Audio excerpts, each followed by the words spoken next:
For 308 years, St. Paul's Cathedral has towered above the surrounding London skyline.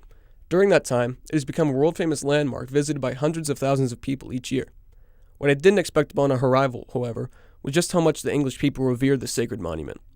Before exploring the massive dome and several galleries of the church, we were led on a sightseeing walk of its vicinity by Andy Rashley, our humble but enthusiastic tour guide. Rashley proudly proclaimed to us that not only was St. Paul's the tallest building in London until 1962, but that despite its size, it was the only building not destroyed in its immediate area during the Blitz of 1940. Not that the Germans didn't try, though. Dents and cracks left by bomb shrapnel still dot its exterior. This, Rashley told us, was due to the unluckiness of the German Luftwaffe and the determination of the community to save their beloved cathedral. While only initially causing minor damage to the altar and crypt, a time bomb large enough to level the entire building landed directly in front of the main entrance on September 12, 1940. Yet due to the immense bravery of locals George Wiley and Lieutenant Robert Davies, who dug around the explosive for 3 days to dislodge it, it was safely detonated at the outskirts of the city. As we walked inside, I was immediately thrown off by just how grand of a scale this cathedral really was. St. Paul's is split into 4 separate wings, the building itself resembling a cross when looked at from above. The nave, where we entered, the north and south transcripts, and the altar on the far side. These wings were separated by the immense dome in the center.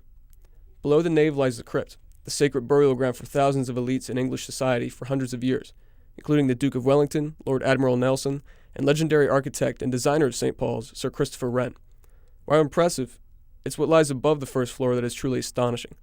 On the dome of St. Paul's lies 3 circular observation decks, 1 inside the church itself and 2 outside. Constructed in order to maintain the integrity of the dome, these so-called galleries are best and most surreal way to gain a full view of the entirety of the cathedral as well as the whole of London. Best because St. Paul's is nearly at the center of the city and the tallest one in its vicinity, but I say surreal because of the physical evidence of our predecessors is clear for anyone to see. Climbing the 528 steps to the top is somewhat perilous, not because of the sheer amount of steps, but because of those steps are very narrow and tall. Along the way up, we could also see half hallways almost as narrow as the steps, and doorways that barely reached my shoulders. All this trivial for the smaller stature of our ancestors, but difficult at the very least for any modern average-sized person to fit through.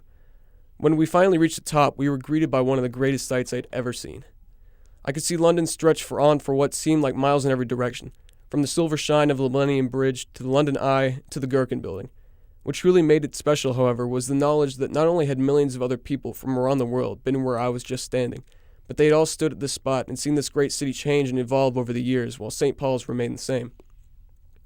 Back on the first floor, Rashley told us about the St. Paul's Watch, a volunteer group of several hundred men, too old or too frail to fight in the Second World War, who acted as round-the-clock firemen for the structure during the Blitz. But why would hundreds if not thousands of people risk their lives to protect a church? For my time spent in London and with its people, I've come to 2 conclusions. Firstly, it truly was, and still is, much more than just a church for all Londoners. It was an example and conviction and hope. If this 300-year-old cathedral could survive the German onslaught, then so could they. Secondly, and I think more likely, the English are too headstrong to lose one of their landmarks so easily. As Rashley put it, Joseph Goebbels once said that the English are too stupid or too stubborn to know when they've been beaten. He was probably right, but that might be why we won the war.